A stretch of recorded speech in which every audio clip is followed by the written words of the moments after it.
We are joined today by Santosh Mishra, Global CEO and founder of B2B Growth Hub right here in Southampton. Hello, Santosh. Hello, Davis. It's good to have you on the program today. Thank you very much for inviting. Santosh, tell us, where were you born and where did you grow up? Okay, so vaguely I remember I was born in North India, a town called Jaunpur. So I was there, I think, in early days. I still remember that my father used to work in Mumbai. And, I was very young. My mom said maybe, 6 months or 12 months or something like that. And father, when he used to come to native place, every after 3-4 months time, I always used to cry to go with him. And sometimes I growl as well a lot. And, I just growled very far away from home to, chase him once he was going there. But to answer your question, it is North India. And did you grow up in North India as well? No, most of my childhood memories where I grew up, it was in Mumbai. So in Mumbai, I think I was very young, maybe 4 or 5 years or maybe a little bit around that age when I came to Mumbai with my mom, as my father was already working in Mumbai. My mom was, invited by our family. So my grandfather and my grandmother, who was accompanying my father in Mumbai, to come down and stay in Mumbai so that I can have my education there. So that's when, I started. So most of my childhood memories are in Mumbai. Okay. And what's that journey from where you were born, North India, to Mumbai? How far? What's the distance? Distance-wise, I think it is around 1,400 kilometers away from, one part. So it's like, I guess it takes around 24 hours, if I remember, when we travel that journey via train, or more than that, 28 hours it took for us to reach from our native place to Mumbai. Of course, there is even if you are growing over there when you are 2 years old, and I can imagine now, you still have those memories when you are going up and down and you are coming there. So not sure if I have been outside my native place before that, but I still remember, my father used to take me for the traveling. Sometimes we go in the bus, sometimes we go in the train. And I don't remember where he took me at that point of time, but we used to do lots of traveling in early childhood. Still, we had around 20-25 people in our family at that time, and lots of kids of my age. 1 year or 1.5 years difference between that. My father was four brothers. And each one have around 4 or 5 kids. Okay, so lots of cousins, lots of siblings as well. Yes, it's a full on house. So we used to fight with each other. We used to play with each other. Lots of those childhood memories are still there. If I just go back in time travel, I can still feel that connection. They all have moved on from there, I guess, not just me. But I think early age we came to Mumbai. And when we came to Mumbai, we, started my journey from a local suburb called Bhinder. And that is where we landed. It was very different for me, because now I can recognize everything. Yes. Whereas in our native place, it was very dark in the night. We can see the bright sunshine, sleeping under the stars. Every experience has changed when we came to Mumbai. And, we are living in a flat over here now. So the first time when I'm getting down over there, first time I sat in auto rickshaw, I don't know whether you know auto rickshaw or not, but it's three legs, Definitely seen it on the television. Yeah. And I think in London, they've got some now, I think, if I'm not mistaken. I think they have started doing something, but we don't know how. I have never experienced that one. But that was my first experience when I was maybe 5.5 or 6 years max, if I can remember my proper age, around 5 years somewhere. So I vaguely still remember, but I still remember my uncle came to pick it up, pick up, and then we went, got down by the local trains. We came to Bhinder, and then we got down from there and we sat on the rickshaw.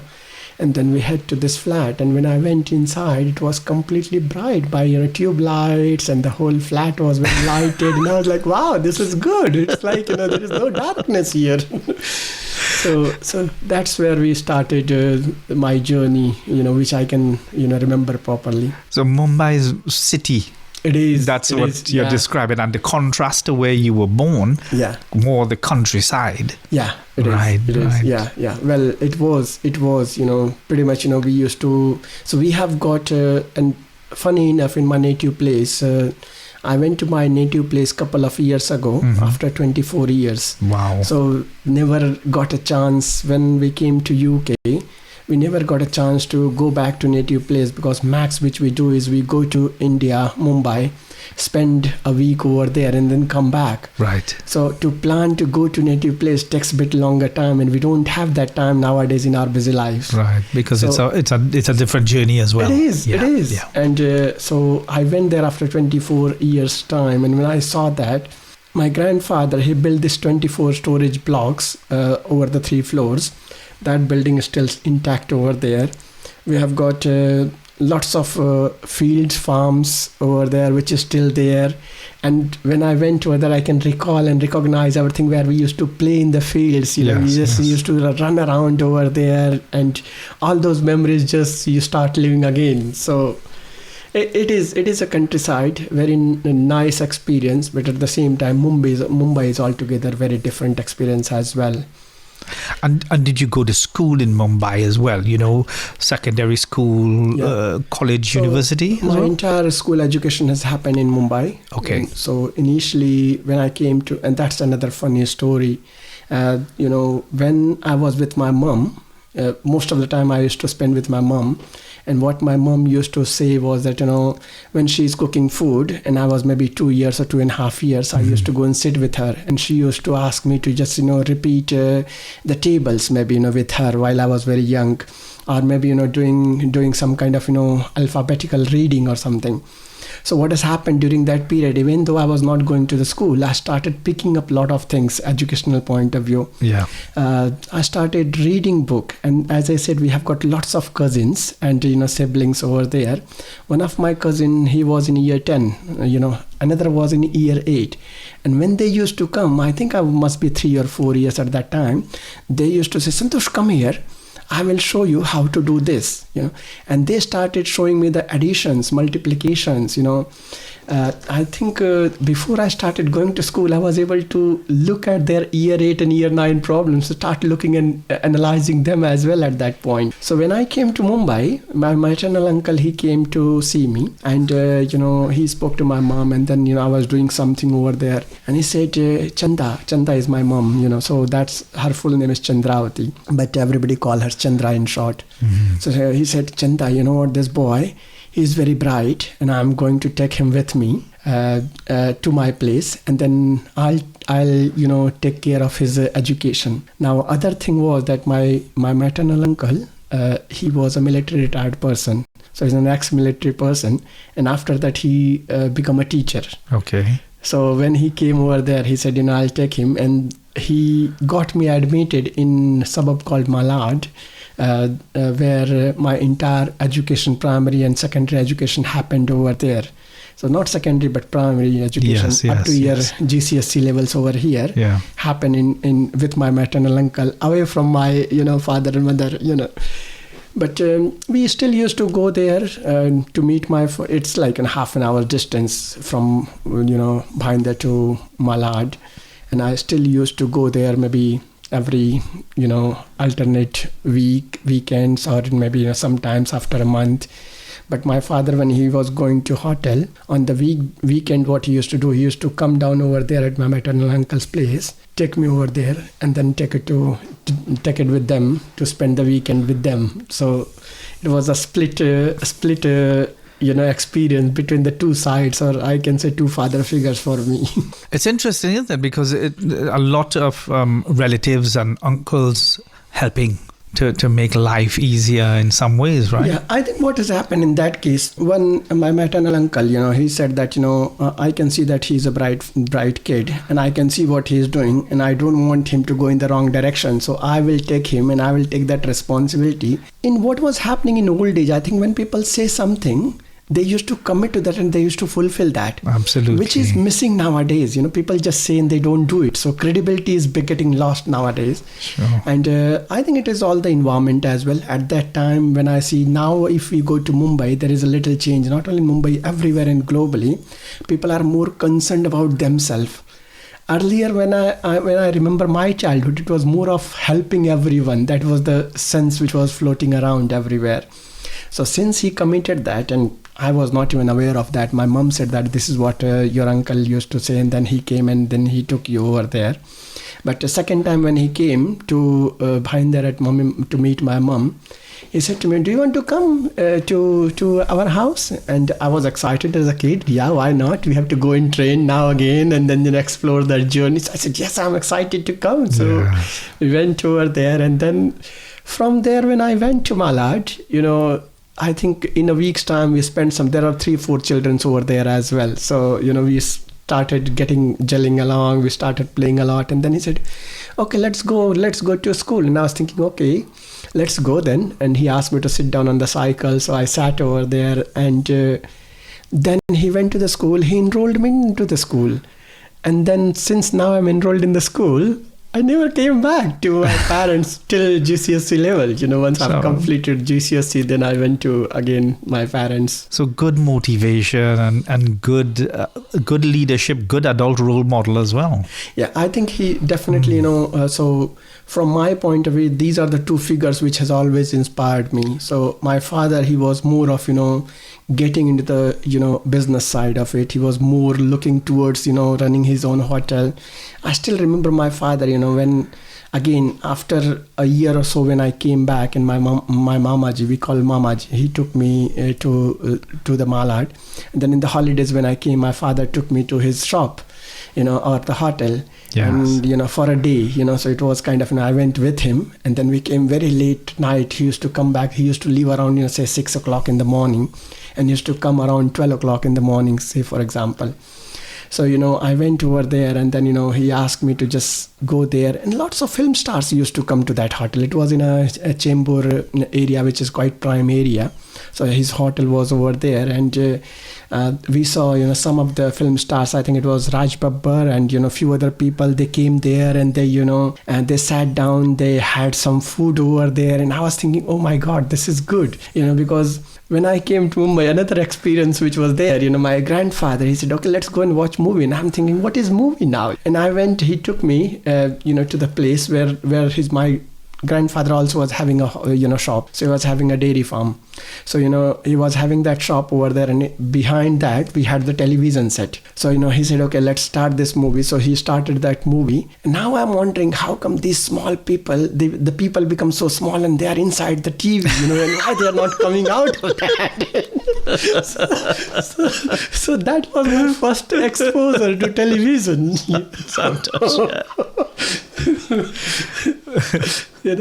But since then, I think you start knowing things when it's all about knowledge as well, isn't it? So again, my father used to say, it's not about what you can see or what you can do. It's sort of what you know. That's right. Knowledge is very important. So that's kind of mentality. It's the countryside boy coming over here and then getting gelled into the Mumbai environment. Yes. Working over here. So when father took me to the hotel, it was again a very difficult, because those people whom I have seen in the television, now I can see in real. So they are not just some fake people, but they are, and a small boy of 6-7 years, which have not even seen those kind of things. You can imagine what are the things which is going in the mind at that point. But it was quite thrilling experience, quite nice experience. So I have seen those both people. I've seen where my father is more focused on the business. He's working very hard to make the business successful. And where is my maternal uncle? He's a school teacher and military retired, so very much disciplined and, very much focused. No, you have to, if this pen is over here, that has to stay over here. When my father is very much reluctant, doesn't matter, take it easy life-wise. So I've got two different views. And what did your father do specifically? Because I know you're saying about the hotel, but what specifically did he do? So, well, that's another story which I have not personally seen from my eyes, but my grandmother says. So what happened, my grandfather, he used to run a business of cutting the woods. And, so he used to take the contract of cutting the woods in our North India and then transport that to various parts of the Asia. So that was his business. In early days, what used to happen, there is lots of trust and element which happens always. So there was one person, he took an oath in the court for that particular person, and that person defaulted. And when he defaulted, his entire business was taken over by the government or the court. So he just lost that whole business, my grandfather. But people are so resilient at that time. They don't repent for the things. They said, okay, that's fine. If it doesn't work over here, I'll go to Mumbai. So he went to Mumbai, my grandfather. And my grandmother and my mother used to say that, what happens, since my grandfather have got 4 kids now. Yes. My father was one who went over there, behind my grandfather. And my grandfather like, why you are here? Yeah. And then he said, okay, I want to do something. And he said, no, you don't need to do anything. You go home. We have got plenty of things I'm doing over here. You look after everything else along with your brothers. And I will keep on sending the money. You don't need to worry about anything. And then he used to send them. And he sent them back 3 times. From Mumbai. From Mumbai, saying go back over there. Yeah. And but 4th time when my dad went, to Mumbai, he said, I came, and he said, why did you come here? And he said, again, I came here to do something. He said, but nothing is going to happen. I'm not going to help you. He said, I don't need your help. I'm just going to find something of my own. And now my grandfather is thinking, yes, he's stubborn now, So he said, okay, go and find it. And he know that, he cannot do anything. He will probably go back in a couple of days' time again to native place. So some of his friends, they were working in a textile industry in Mumbai. What he did, he joined their friends, and their friend introduced to the textile industry, and they make him go and start doing the job. Now that was his first job in the life. He went over there, and my grandmother used to say that he worked there for 1 month. And in that 1 month, I think he has seen the whole process of how the textile works and everything else works over there. And then after that, he came to grandfather and said, you know what, I don't think I can do the job. So he said, then go home. He said, but I can't go home as well. So I said, then what do you want to do? And he said, I want to run a hotel. And now he know that, he is determined. So he said, okay. So, but he don't want to rely completely on him. So he asked, my father's maternal uncle, saying he wanted to start hotel. Do you want to join him?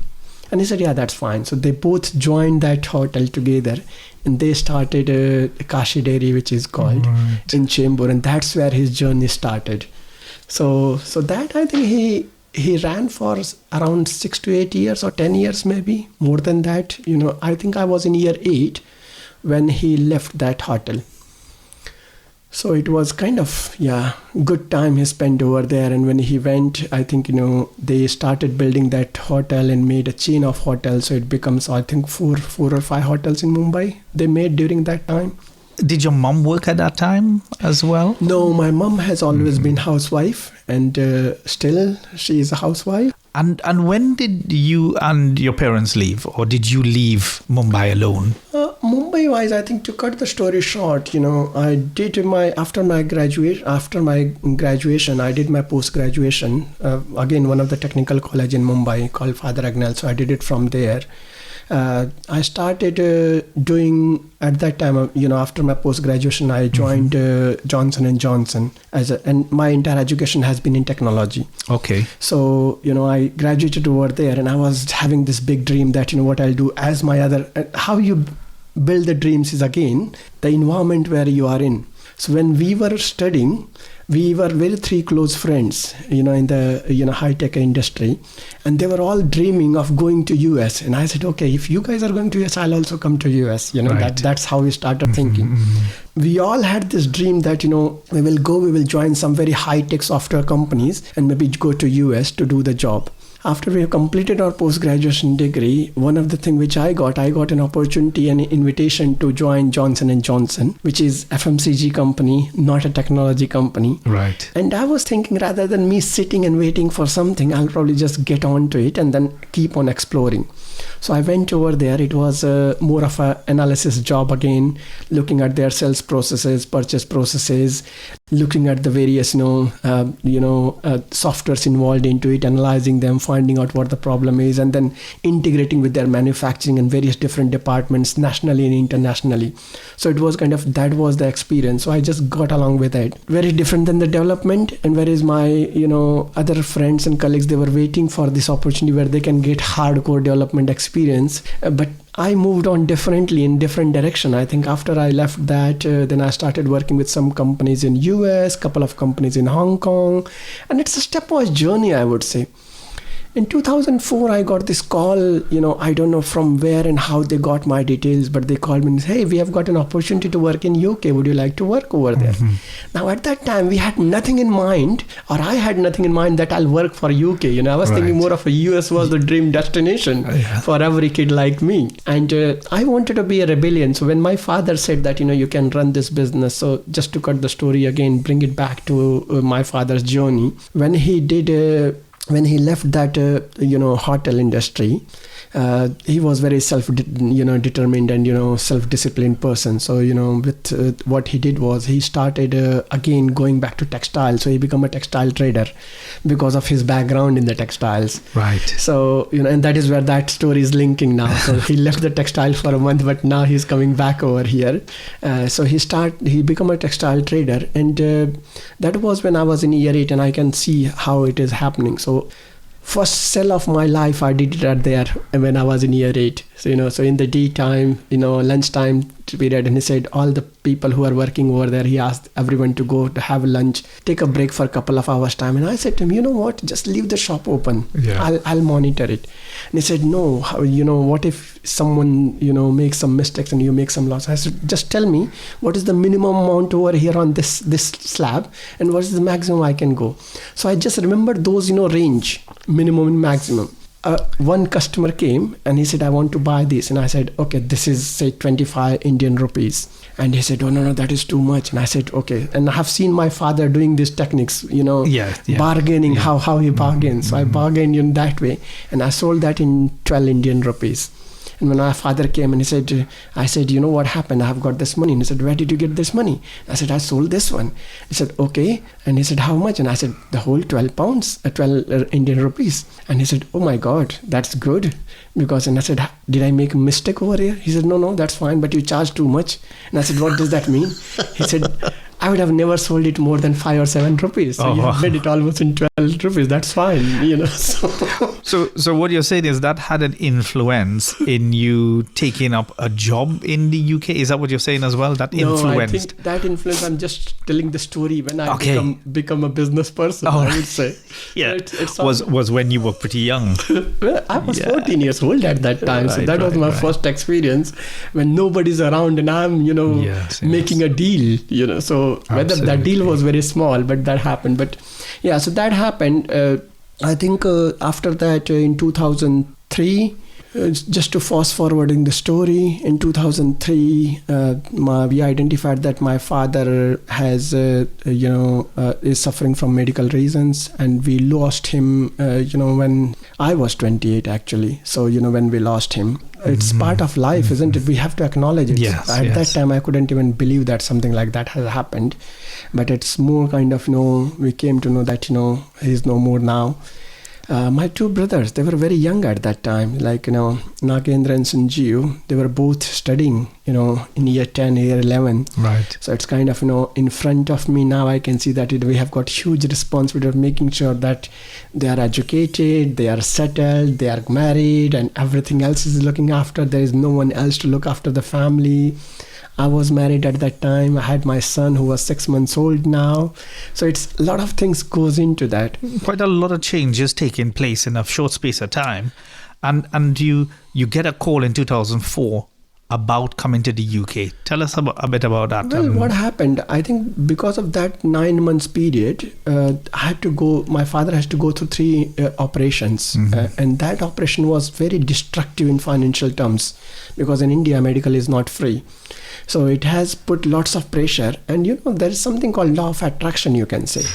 So I was thinking, how can I increase my income now to cover all this cost which is happening, or the losses which we have made already.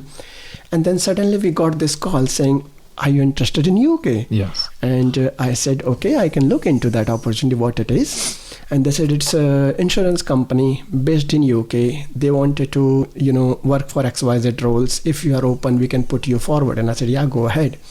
So, it was backed by a technology company as well. So I went over there, got through the interview. I think when destiny is already deciding something for you, you will just keep on progressing. And in my life, I have done very little interviews. I think, I have given 3 interviews in my whole life. Yes. And all the 3 interviews I have cracked through. Right. And every time I have jumped into the second job. Good. So, then it happened. And then I started working over there. So initially we supported from in India operations. I spent around, 9 to 12 months time from India. And then there was a need where I have to come down over here on site and start looking from the head office. So that's where, I came to UK in 2005, July. All right. July 2005 was the time when I came over here. And based in Andover. So first 3 months time when I came, again, it was a very different, completely changed environment, different people, not different in terms of, how they look and feel, but, the perception was very different. Perception was when we are looking at Hollywood movies, we are seeing all this, flashing, environment, people, and I'm thinking, oh my God, we'll have the same thing when I came over. No, all the people are like us. It's not different than that. Yeah, so, I think it's a big difference from Hollywood to Andover. True. Well, UK and US, they have got an image in. Absolutely, I hear what you're saying. So that happened, and. So for 6 months I stayed in a hotel, and just in front of office was the hotel. So we stayed over there, started supporting the operations. We have to go through the entire team engagement. So weekly meetings were happening. There was a monthly steering group happening with the management. So I had to go and produce the reports and submit over there, and then support that particular operation. Of course, quarterly, like a big business, always have the quarterly meetings, annual meetings, and anything which is required for that, to make sure that business is getting those intelligence reports. That entire support system has to go. So I was mainly supporting their claims management process. And one of the biggest thing over there was that for the claims, they have very tight deadline. If a customer submits a claim today, it has to be cleared out and check has to realize to their account in 3 days time. And that was the biggest challenge. And to fulfill that commitment, sometimes we have to do day and night over there in the offices. All right. But 6 months after that, in December, my wife and my son has joined me. And when they joined, then I rented a house in Andover, and then, left the hotel and started living in a house. And that's when you properly started living in the UK. When the family came, you decided you can just stay. Well, we were still not sure, to be frank, Davis. We were still not sure whether we will stay here or not. Right, so we were always in double mind at that point. Yes. I think in 2007, my wife was expected. And then, we were still in double mind. What should we do? Should we have a birth over here, or should we go to India? What's good? What's not good? We were holding Indian passport at that time. So, kids having different passport is altogether different. And we were having a chat with my mom, and she said, you know what? Come down here. We wanted to, have the birth over here in India. It's more moral support. Everybody will be here. So we went back to India, so I went, I think, February 2007, I went to India, left my wife and my son back in Mumbai, came back over here in March again, saying, you guys settle down over here and I come back again. So 3 months later, when Palak was expected, Palak is my daughter, again we said, I went back. And then when she got little matured, like 6 months, then we brought back over there. But that was the time when again I was alone over here in UK. So bachelor's life. living with, but there is a lot of support system. I think 27 families were already over here. All right. Yeah, so who were working in the same premises or same things. But in 2008, Simply Health, they took over the brand in Bristol, and they asked me to go to Bristol. Okay. So then, with my family, we went to Bristol and we started supporting that operation. But in 2009, then, I decided to quit. I thought it's enough, I should do something different, and I decided to quit that. It was a big decision because I was on the working visa, so I had to give up that visa to, do something of my own. But without thinking anything, I just resigned, applied for my own visa, so that I can do anything which I want. And then first opportunity which we got was to work with, Southampton University, and I moved here. What are your most vivid memories of home? Okay. I think most vivid memories of home, Mumbai-wise, is as a child, having 15, 20 kids playing together in our building premises. Train stations very close by. So, maybe taking auto rickshaw in 5 minutes we're at the train station. Train journey is one of the different experience. Whereas, I think if I have to describe something, probably when I'm getting into the train, and this is when I started my college, when we are getting in the train in the morning, maybe when we are stepping out, logically it feels like our hand is not with us, or our legs is stuck somewhere inside the train, and we are just coming over there without these, these elements of our body, So it was horrible experience, but it becomes a part of life over there. I think, when people are not doing that, they miss it. Of course, after my marriage, like in 2003, I got married. Hardly I remember I have traveled the train journey, because after that it's always we have got either personal bikes or motorcycles, or we have got cars, so we started doing the journey. But those are the things which remember. Street food, my God, that's one of the brilliant experience which will never get anywhere. To get that experience, we traveled to Southall and we said, okay, let's go and let's try that experience over there. But that authentic taste you will always miss. I think over here you never get that same hotness, same spices, same way of how they are cooked. That's another thing which is always missed, not only by me but everyone in the family. I think that one, our families and our friends, we always miss them. So it's so easy in India, like, people don't need appointment to come down. We are there and people will say, okay, I'm coming over there, or I was just passing by, let's just, have some, food or drink or something together, and people don't mind, Whereas in UK, it's very different. It's everything has to be appointment driven, or you need to ask people when they are coming, which is not the case over there. In summer holidays, I still remember that, our relatives, they will come and they will stay there for weeks. Nobody bothers anything, which is not a difference now. Of course, in India as well, it's changed now a lot. It has changed a lot. People are much more busier. I think when we go there now, they don't find time to, spend that quality time together, or, thinking of something. Everybody's just very much commercialized now, like, Western world. So that's our experience. Would you say those are your last memories of home? I think last memories of my home are pretty much, I would say so. When I left to India in 2005, I think we were very socially connected. Lots of people are supporting each other. If suppose we have to go, so at the time of, when I lost my father, we have to travel and go to Nasik for, doing the cremation ceremonies over there. And my friends, my families, they just came along without me asking anything. When my father was in hospital, people just helped and supported in whatever shape or form, financially, physically, emotionally. They were all there day and night, supporting it. Not everyone, someone was not there, but at that time you don't think who is here, who is not there. You just look into the problems. Those kind of support you always miss. So my last memory is those flourishing memories where we are spending some quality time together. We are laughing at each other. We are spending time, Again, we go to picnics over there. So one of the things where we went is Lonavala, say for example, as a whole group, or Bushy Dam as a whole group. And we spend time and we start, enjoying the time over there. It was more of an enjoyment, I would say, in Mumbai. All right.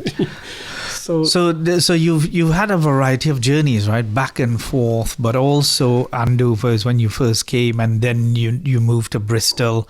So tell us about that Southampton journey. Southampton was a quite thrilling journey again, because whenever you go, you feel like I'm made for this particular location. Right. So Andover was the same. We thought, okay, this is brilliant. It's like a paradise. We'll never go anywhere else. Then we moved to Bristol and it feels like, no, this is better. We will just stay over here. Mm-hmm. And you won't believe, I was so crazy, and I was thinking probably, Bristol is the right place for us, opportunity-wise, working-wise. Even though we started working, for a project for Southampton University, my intention was not to move over here. Right. I was thinking more of, I'll just, stay in Bristol. So for 1 full month, my family stayed over there, my 2 kids and my wife, and I was doing train journeys. It was taking almost 6 hours of the day. Yes. 2.5 hours coming and 2.5 hours going. So that was Bristol to Southampton. Bristol, Southampton. Okay, all right. And then I decided, what, it's too much, So I said to my wife, let's just move. We'll decide where we go from there. So we came to Southampton. I think it was more better for us as an Asian, community-wise, because what we found over here is first thing the temple. Right. So that was very enticing. Then what we found was, our Asian foods. We have got plenty of option over here, which was missing in the Bristol area or an Andover area. For Andover, we have to travel to Salisbury or Basingstoke to get our groceries. Right. Whereas here, right in front of us, it is all there. So the community-wise, it was more mixed, and we started getting more feeling when we are going to temple, meeting other people over there. So, we chose to live near the university, but after a year's time, we came to St. Denis, which was more of, again, lots of, quiet area, very peaceful area over there. So we started liking over there.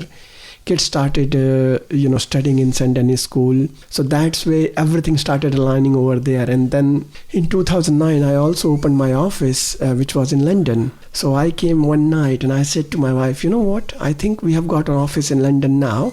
I think let's move to London. And she said, you know what? I think it's enough of moving for me. So feel free to you go and do whatever you want to do. If you want to go and stay in London, you stay. But I'm not moving anywhere. Now kids are going to school. Everything's getting settled up. Community-wise, it's quite nice. Yes. It's, vibrant city as well. So, it's not like, tier 3 or tier 4 cities. You can get whatever you want. Community-wise, it's fantastic. So I'm not going to move. And I said, fair enough. And I respected that decision. So even though we are still having that office in London, we go there. But we have always been in Southampton. We always enjoy the life of Southampton.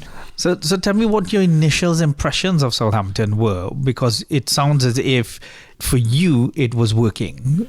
Yeah, I think initial impressions, Southampton was not something which we were not exposed before. Right. When we were in Andover, so we used to celebrate Diwali, as I said, Yes. There are lots of families in Andover at that point. So we used to celebrate Diwali, Holi and various other festivals. Sometimes to get us sweets for these festivals, we had to come to Southampton or go to London. Southampton was more preferred because we can very easily come over here quickly. And I still remember my first visit to Southampton, where team decided, you know what, I think someone should go to Southampton and bring that, 8 or 10 boxes of sweets from Ram store. Right. So we made a phone call, we booked that thing, now we have to just bring it. So I was chosen for that. I said, I'll go in and get it. And I was more excited to just come and see the Southampton. So we went over here. I stepped down at Southampton Parkway, Airport Parkway station. From there I took a cab, came to Ram store, picked up those sweets, and that was my first impression of Southampton. I was like, wow, this is good. City wise, it's big, it's better. You have got lots of opportunities over here. Yes.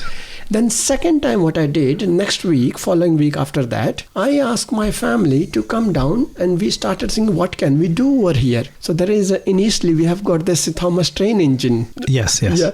So I found that, and that was one excuse for me to bring my family to over here. And I said, okay, we are going to Thomas train engine. My son was very crazy of Thomas trains at that point. So we came to South, over here, and then we went to Eastleigh, and then we started exploring Southampton at that time, went to the Westquay Centre at that time, did little shopping over there. So lots of exploration happened. So that way it was good experience from those 2 or 3 visits. And then, friends and families, when they are coming, we used to bring them over here. So it was in that way. So it was not completely unknown to me when we moved over here. But still, we have never planned like we'll be settling down in Southampton. So that was a different experience coming over here. But it was easy. I think it was quite easy. If I have to compare staying in London, probably we could have never done that, because of the cosmopolitan nature. It's more working wise. I prefer still London is okay, but living wise, I don't know, for some reason we could not connect. Bristol was a very extreme experience where we are struggling with everything which we wanted to get. Southampton gave us that ease where we can see that, we can find anything which we want. We can work with the community, go to the temple, enjoy it. And, we can gel with British communities as well as Asian communities. So that mixed community experience was something which we missed everywhere. And here we got it. What would you say the level of support was when you came to Southampton? When I came to Southampton, pretty much I was not knowing anyone over here in this city. So support-wise, I don't think there was any such emotional or, social support was existing at that point of time. Of course, when you go somewhere, so we still had a support system in Andover or Bristol over there. So what we used to do, invite people to come from there to here. We used to go there, so that was one thing by which we keep on, engaging each other and having that. Particularly in Southampton, there was no one at that point. So we still had to build that whole engagement. And Temple has helped us a lot, in building that communal support. And there's that contrast that you describe, the last memories of home and how the family was, the relatives, and you come to Southampton and it's very different, right? Yeah, I think yes, very true. Because back home, I think you have got entire support system already there. They are always, you just make a phone call. Sometimes even if you don't make a phone call, people will be there to support you if you are in need, So that thing is always missing over here, but it's always the destiny. You have already landed over here now. It's a kind of its own universe, and you have to survive into this. And you have to find your own or build your own support system. Tell us a little bit more about that experience, those initial experiences. I think for 6 months when I came over here, it was very struggling for food-wise. I think, we were vegetarian, or we are vegetarian still. So we can't just eat anything and everything. And there is no particular reason why we are. But I have never seen anyone in my family eating non-vegetarian. Right, so if I remember my grandfather, I've never seen him. My father, if I see, I've never seen him eating non-vegetarian. And we just followed that traditional custom, you can say. When, we say that we do what we see. And we have never seen, and hence we never got enticed to try any of these things. Yes. So it was very difficult for the first 6 months time when I came. Worst case, what we used to eat was, vegetarian pizza maybe, or, vegetarian burgers. Right. I was in hotels, I was not cooking it. So that was another challenge which is happening. The best part happened when my wife came. She's very good cook, brilliant cook. And when she is cooking, I think when you eat the food, you will never miss anything. So, and she can cook anything. She can cook Mexican, she cook Japanese, sushi, she can cook world food. She can cook brilliant Indian food and curries. So when she joined me in December, then all those food trouble has gone, because now we are getting real home cooked food. Yes. And not only me, then other friends and family, they also started enjoying that food, coming for the dinner or lunch, and having that shared sense of taste. Tell us something that you laugh about when you remember those early days.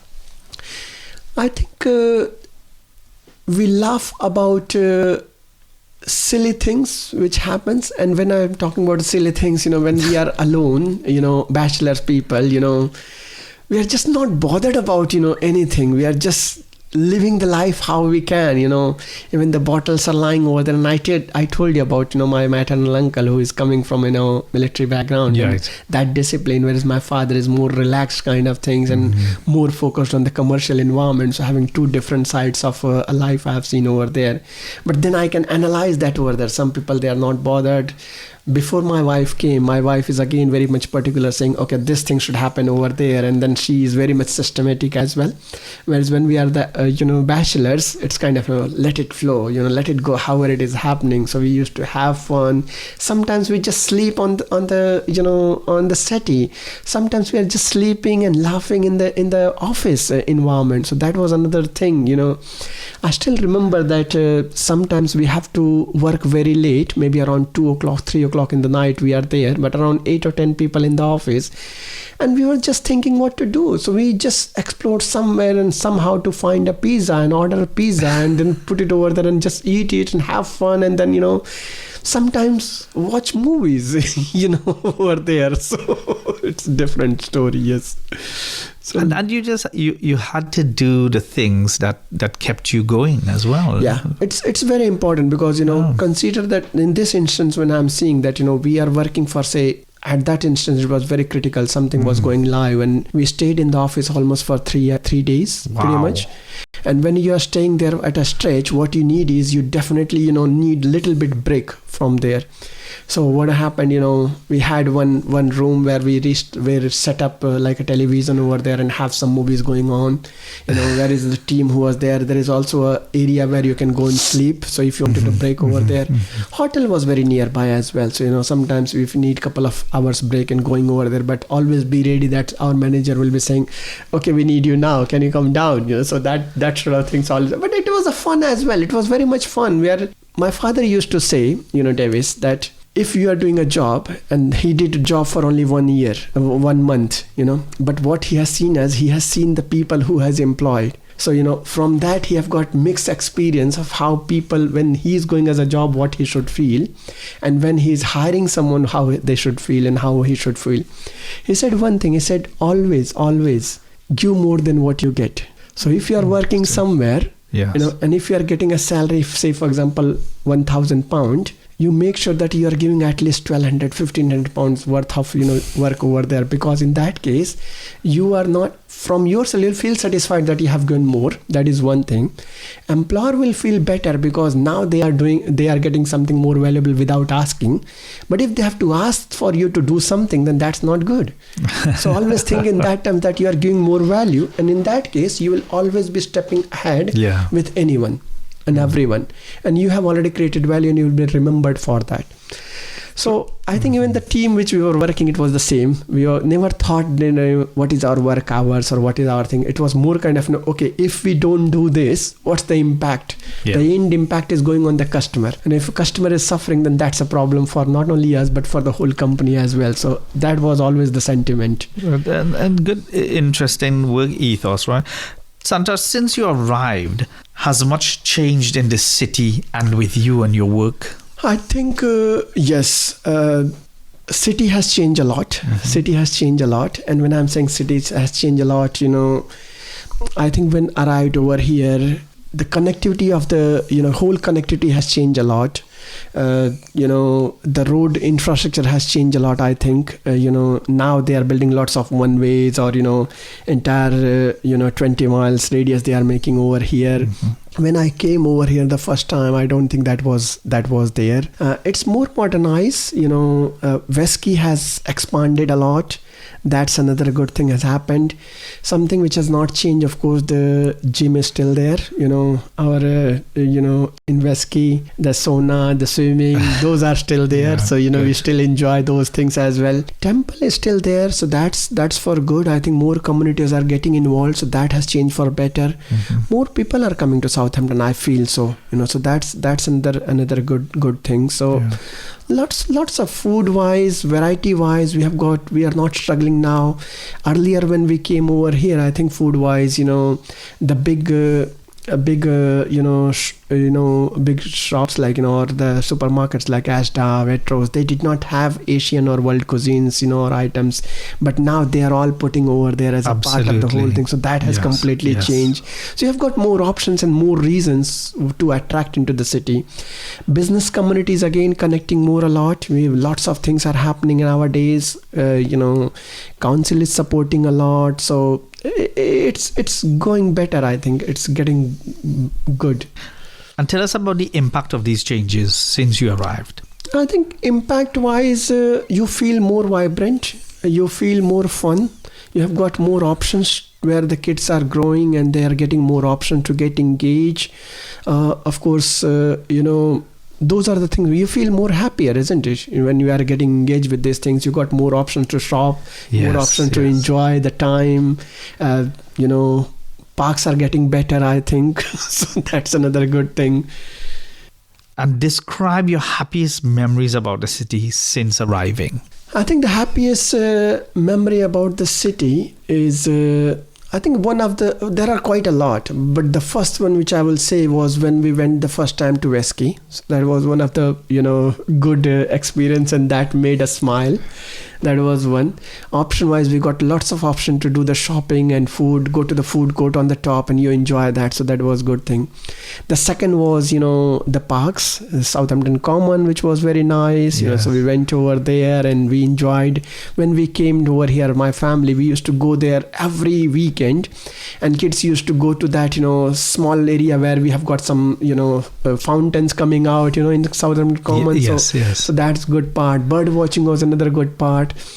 We went to Itchen Valley and, we did a little, walk through that as well. So going through the Riverside Park and just going in the Itchen Valley section and then having that little trail, that made us, more happier as well. More smiles as a family came to us.